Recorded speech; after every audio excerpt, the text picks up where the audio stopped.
Yo, this is badboy 220, and I'm here to talk about Nightmare on Elm Street. Personally, obviously, Nightmare on Elm Street is one of my favorite.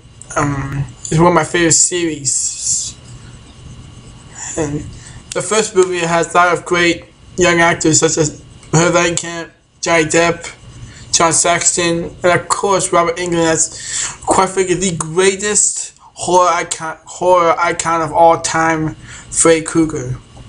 And the movie starts out with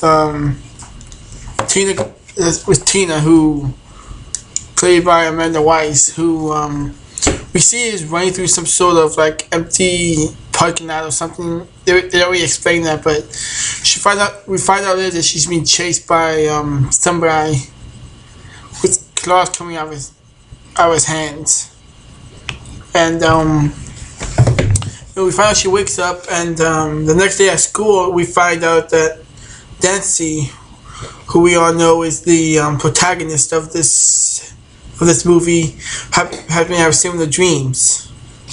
Now that's something I don't get. When Tina first showed up, why would they make everyone think she's the main character? I mean,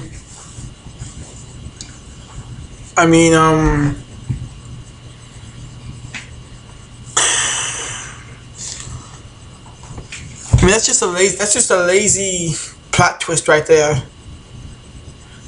And anyway, later on they are Nancy, Tina, her boyfriend Glenn, played by Johnny Depp, all hang out at Tina's house, and they have, of course, the parents don't want all hang out together at night, so they'll fake their parents out. Anyway, Tina's boyfriend Rod Lane comes over, and he and Tina do the old nasty. But Tina falls asleep again, and of course it's probably one of the most famous scenes in all of Nightmare on Elm Street, the Freddy's first kill. And we find out that but it's kind of cool actually. The entrance of Freddy is kind of cool actually. He just walks out all creepy with his arms like stretched out like this. And he's like he's walking all casually towards Tina, and sorry about that. And Tina's basically trying to fight. Meanwhile, in the real world, it looks like when he kills Tina, it looks like Tina's trying to fight him off. And she actually gets his face. So I thought it was kind of cool. She actually rips his face off, like puts like a skeleton face on him. And of course, Raza screaming like an idiot. I mean, here's the deal: if you see your girlfriend get murdered, you don't stand there screaming your name like a moron. You get your ass over there, and you help her. You don't stand there like a freaking idiot. Anyway, the next day is Tina's funeral, and Nancy runs into Rod, who's trying to hide from her dad, who is played by the very legendary John Saxon. And we find out later on that Rod's been having similar dreams. Anyway,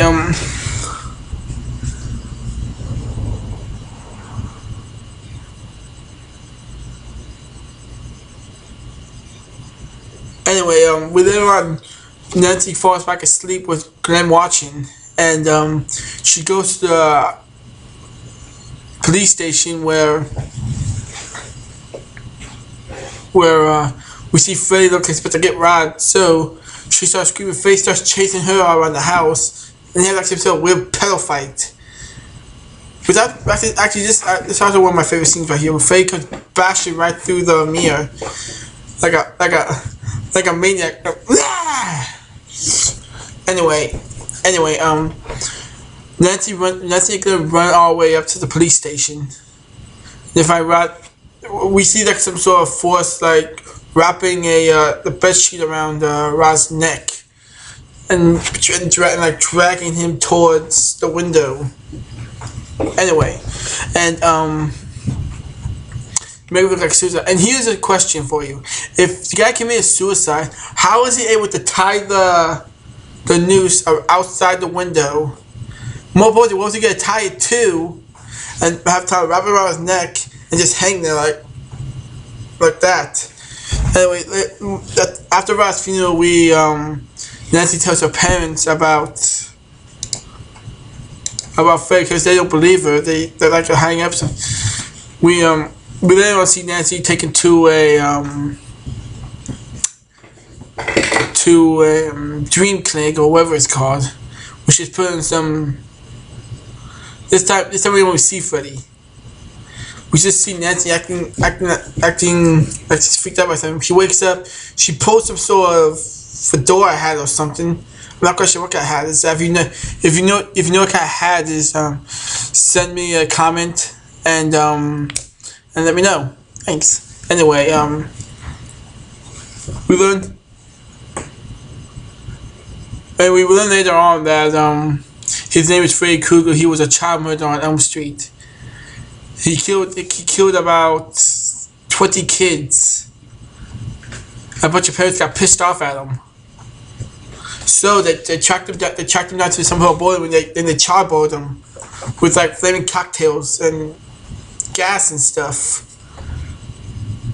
Anyway, later on,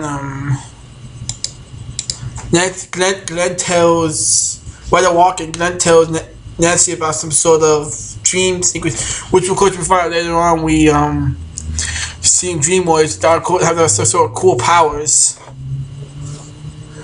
And anyway, that night Glenn falls asleep, and quite frankly, my favorite kill of all time. Freddy like reaches through Glenn's bed and like yanks him and be like blood splurting out. And anyone not knows it's actually is the deleted scene where you have to see Glenn's body rise up from the bed and plop down all dead. And when that basically pisses Nancy off, so she like devises booby traps and stuff around the house, so she goes back to sleep, gets in the boiler room, and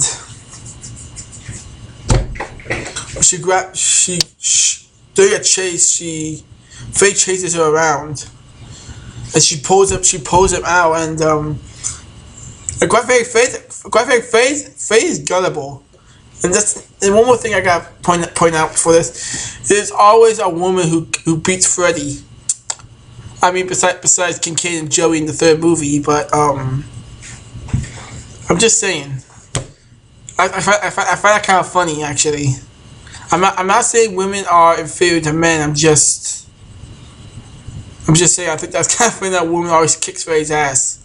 Anyway, Nancy lures Freddy into the basement, where she like throw oil on him or something.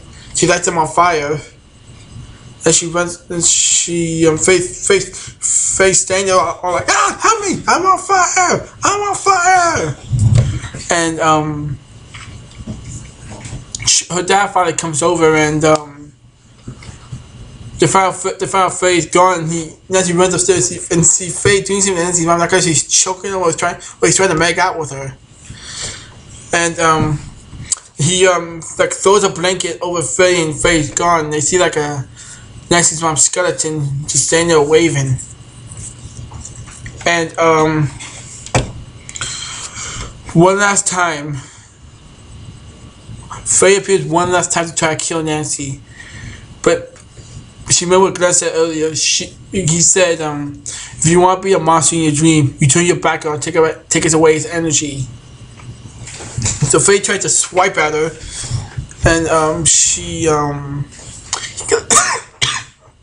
sorry, and then he like he disappears. Anyway, I'm not quite sure if this ending is a dream sequence or reality, but the next morning Nancy goes down. She hangs with her friends. She says about her mom. Somehow her friends come back. Now I don't think she ever explained that in the rest of the movies, but anyway, We find out later that the Gladys Cock is possessed.